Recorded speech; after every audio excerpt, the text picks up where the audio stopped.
Salutations à tous, nous sommes le mardi 1er décembre 2015, nous sommes à quelques semaines, à peine 2 semaines de la sortie de Star Wars épisode 7, Le Réveil de la Force, et vous êtes en train de regarder le 10e épisode par contre de Star Wars dans la presse. Et enfin, la presse commence à se réveiller, il était temps, et je vais commencer, enfin aujourd'hui je n'ai que deux magazines à vous présenter, ça va pas tarder à vraiment y aller à fond. Et là on a enfin 2 magazines, donc exclusivement basés sur l'épisode 7. Pour une fois, ça commence. Alors vous avez d'abord le magazine Gold Star à 4,99, c'est le numéro 27. Donc c'est un magazine pour, disons, jeunes lecteurs, hein, pour adolescents, parce que c'est surtout quelques pages d'articles et à l'intérieur, vous avez, il me semble, 8 posters, donc 4 posters pliés double face, ça fait 8. Des très beaux posters, parce qu'on a non seulement les affiches du film, mais aussi toutes les affiches promotionnelles avec chacun des personnages. Alors, est-ce que ce magazine vaut le coup? Je veux dire, si vous voulez compléter une collection de magazines sur l'épisode 7, il faut le prendre, bien entendu. Après, est-ce qu'on en apprend plus que ce que les autres magazines proposent? C'est un peu moins sûr. C'est écrit à la légère, on va dire. Hein. Par exemple, ce magazine qui fait 67 pages, mais est-ce qu'il compte évidemment les posters dans ce nombre de pages?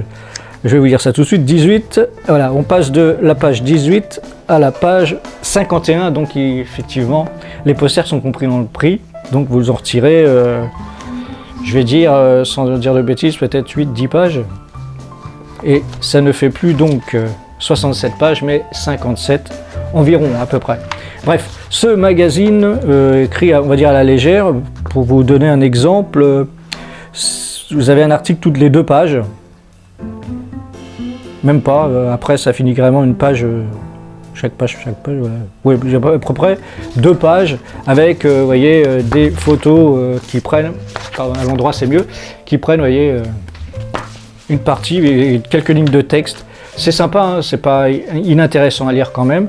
La majorité des photos sont celles tirées, évidemment, des teasers et de la bande-annonce. Cette photo-là, par contre, je la connaissais pas du tout. Je vous montre pas parce que sinon c'est pas drôle. Alors, qu'est-ce que nous avons? C'est surtout un dossier, donc un numéro sur l'épisode 7, comme si je ne me répétais pas suffisamment. Alors, qu'est-ce qu'on a ici? La saga Tu révéleras. Donc, effectivement, ils font le rapprochement avec le nouvel épisode et les anciens épisodes.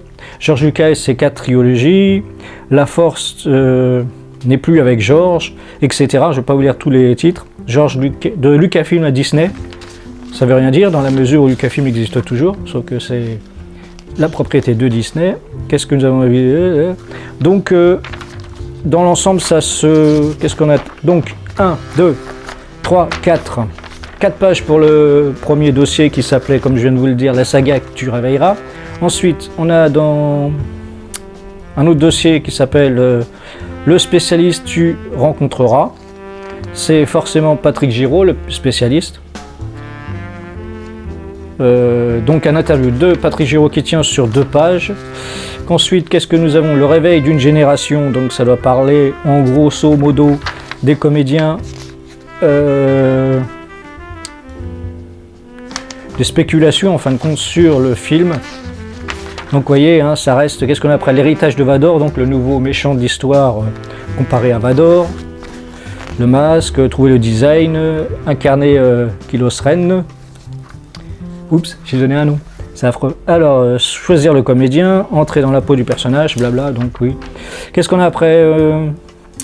Il y a bien longtemps, en Californie, l'événement d'un empire. Donc là, effectivement, c'est les anciens épisodes décrits plus ou moins. Là, pareil, ici. Après, qu'est-ce qu'on a? On a quelques pages, les 20 secrets de la saga Star Wars. Donc il y a un peu de tout, des BD, le comédien qui a fait Dark Vador dans la trilogie, des sables de légende, nouvelle version de la première trilogie, la marionnette de Yoda, qu'est-ce qu'on a d'autre? Les Ewoks, encore de la BD, du roman, le mensonge de l'Empire contre-attaque, le fameux tu n'es pas mon fils. Qu'est-ce qu'on a? Donc ça tient sur 2 pages. Ensuite, on a une preview de Rogue One, mais bon, on n'en sait rien pour l'instant, donc il n'y a pas grand-chose à dire. Rencontre avec l'Empereur, donc avec le comédien, interview avec le comédien qui a joué l'Empereur dans les 5 épisodes. Oups. Qu'est-ce qu'on avait? Starshop, donc là c'est tous les produits dérivés. Oui, l'interview, Rogue One c'est sur une page, l'interview c'est sur une page aussi. Qu'est-ce qu'on a après? Une page sur la force en haute définition, donc les Blu-ray, faut-il le coup de les acheter? Une autre page sur un quiz Star Wars. On a deux pages sur le jeu Battlefront. Une interview certainement des développeurs. Et enfin, 2 pages sur sélection de matériel, donc tout ce qui concerne le jeu sur PC, les claviers, les souris, les machins, cartes graphiques. Voilà. Le premier magazine est enfin disponible et plus ou moins intéressant. Ça se... Ah, enfin, là on attaque un magazine spécialisé qui s'appelle L'écran fantastique. Et là c'est un hors-série. C'est pas le magazine en série normale, c'est le hors-série spécial qu'ils ont sorti spécialement pour l'épisode 7. Et c'est le numéro 21H qui vaut 8,90. Et je vous montre, c'est le devant du magazine. Hein, je répète, c'est le hors-série, c'est-à-dire qu'ils vont aussi sortir leur mois de décembre, c'est pas celui-là, qui aura à peu près la même couverture, il me semble, si je ne dis pas de bêtises, j'ai vu ça quelque part. Oui, voilà, ça sera la couverture, ici, du numéro de décembre. Donc il n'y aura pas que l'épisode 7, mais j'imagine qu'il va prendre une grande place. Est-ce qu'on apprendra beaucoup plus de choses que là? C'est pas possible, parce que là c'est un numéro hors-série spécial épisode 7. Et je vais vous montrer quand même le dos du magazine parce que je trouve je vous mets ça comme ça, je trouve ça magnifique ce dessin, cette peinture. Dommage qu'il y ait le code barre parce que je l'aurais bien pris en encadré et tout, parce que c'est vraiment très beau. Alors je ne vais pas vous montrer l'intérieur du magazine. Qu'est-ce que nous avons donc dans ce hors-série spécial saga Star Wars? Eh bien nous avons bien entendu plein de révélations sur l'épisode 7, et quand je dis révélations, personnellement je n'ai pas été tapé dans les spoils sur les différents forums, mais là j'ai malheureusement pour moi appris des tas de choses, donc je vous conseille de ne pas lire la partie épisode 7 de ce magazine avant d'avoir vu le film. Vous pouvez prendre le magazine parce qu'il n'y a pas que l'épisode 7 dedans, il y a toute la saga. Vous pouvez peut-être lire la partie sur les effets spéciaux qui peut être intéressant.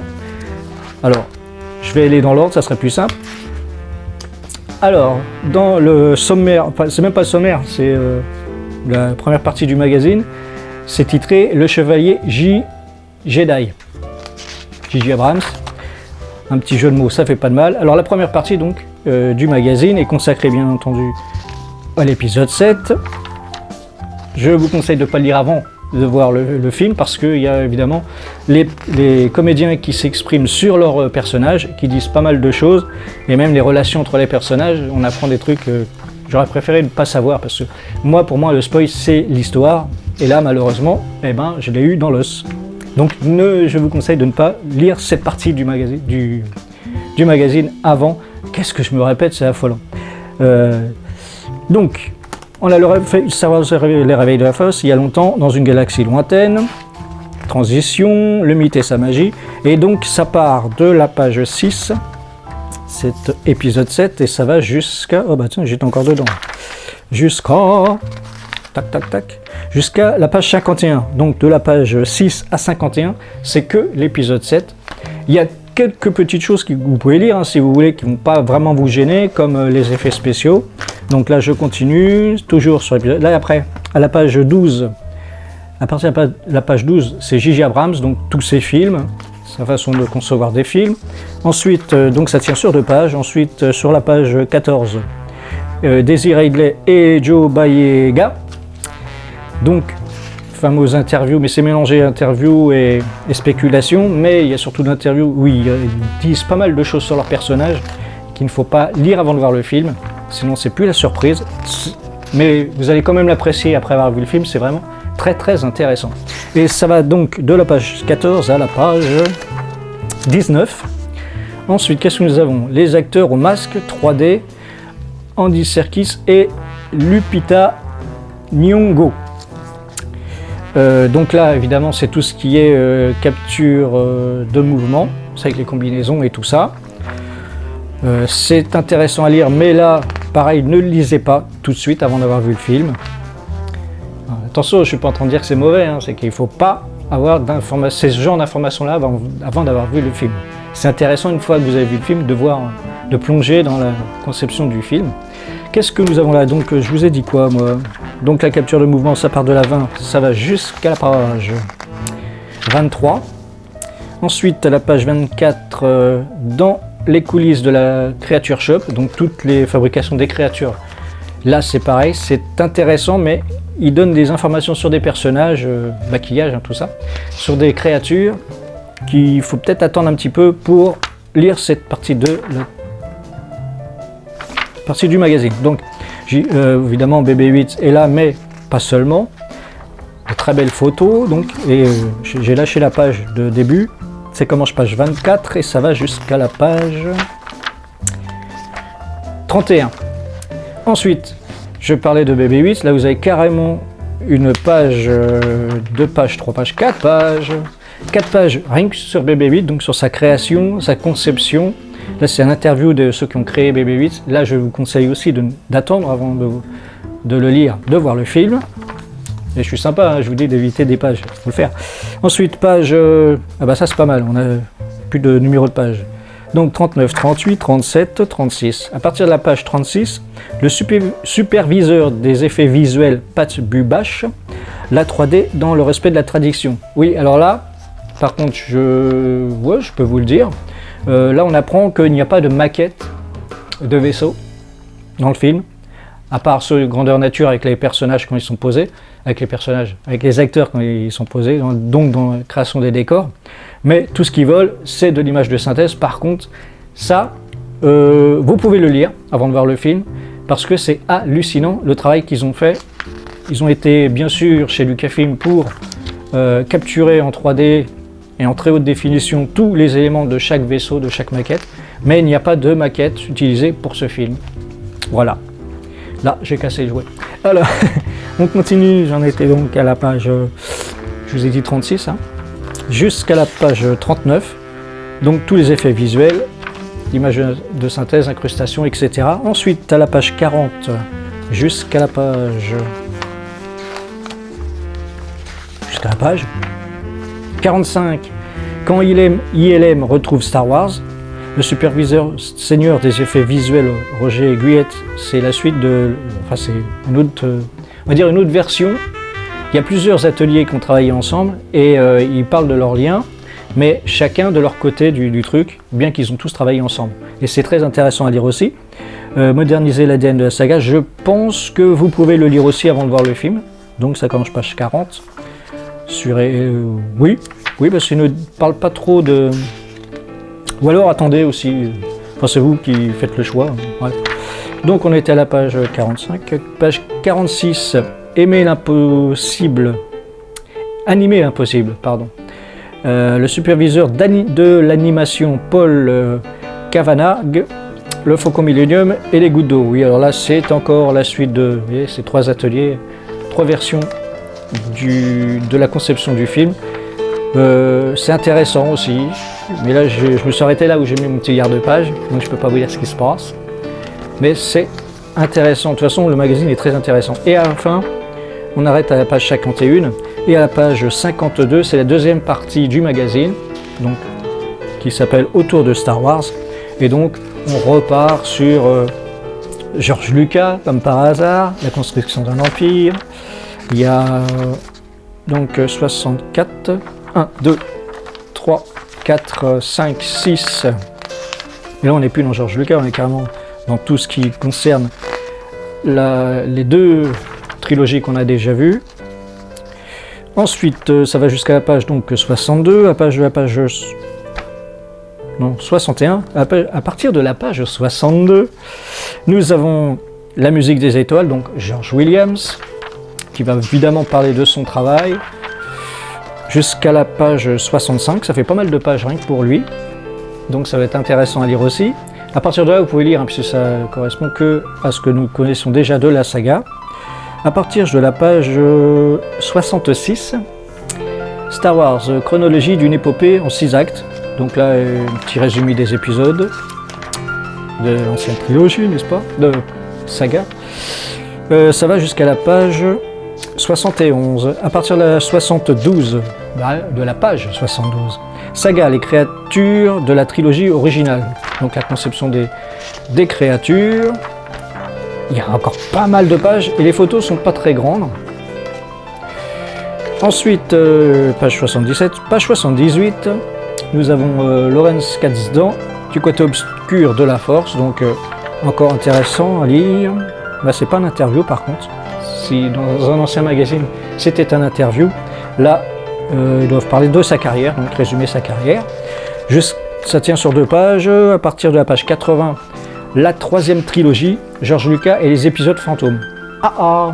Intéressant à lire. Est-ce qu'on doit le lire ou pas avant de voir le film? Je ne sais pas. Mais je pense que oui, parce que comme ils n'ont rien retenu, mais est-ce qu'ils ont retenu certaines choses? Ça reste mystérieux, donc on va dire non, pas tout de suite. Ensuite, ça va jusqu'à la page 83.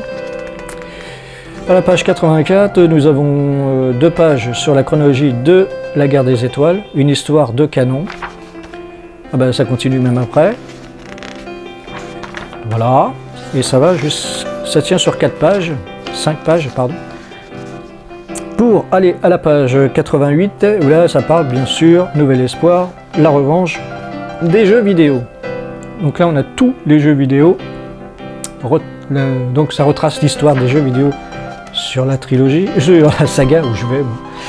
Et ça parle même de Star Wars 1313, donc 1313, ça ne devait pas leur porter bonheur. Et bien sûr, du travail qu'ils sont en train de faire sur la réalité virtuelle. Intéressant, ça tient sur donc 1, 2, 3, 4 pages. Page 92, là c'est bien sûr les attractions Star Wars d'aujourd'hui et de demain. J'aurais dit d'hier, parce qu'il y a des photos de Michael Jackson là-dedans. Alors, ça va jusqu'à la page, donc il y a 2 pages, 93. À la page 88. 93, et là il est marqué 88. Bug. Non, sérieux. Là, 93, je tourne la page, c'est la même feuillère, 2 faces, et 88. Ils l'ont mis un peu dans le désordre, leur truc.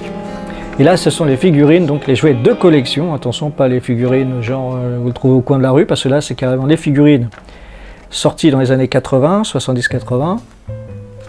Bon, c'est pour un paragraphe pour les collectionneurs. J'en connais en particulier qui va peut-être pas prendre son pied sur cette double page parce que je ne sais pas s'il va prendre grand chose, mais il va certainement se jeter sur cette partie du magazine. Mutiny, si tu m'entends. Je l'ai balancé. Alors, donc ça tient sur 1, 2, 3, 4 pages. Il y a bien sûr une partie Lego, une partie BB-8, c'est le petit télécommandé. Il y a des boîtes collector, des figurines bien des années 80. Donc, et puis enfin, ça finit sur une double page de rien du tout, puisque là c'est l'abonnement, et puis là c'est la couverture du prochain écran fantastique que je vous ai montré tout à l'heure. Et il n'y a pas marqué la date de sortie, et il y a marqué décembre, mais c'est tout. Donc, incessamment sous peu. Voilà, donc un excellent hors-série à lire. Avant, vous en lisez une partie, et après avoir vu le film, vous pouvez lire tout le reste, et même le relire 15 fois si vous voulez. Vous pouvez même le lire maintenant, c'est vous qui voyez, c'est un choix. Vous avez le droit de faire vos choix. Moi, je vous oblige à rien du tout.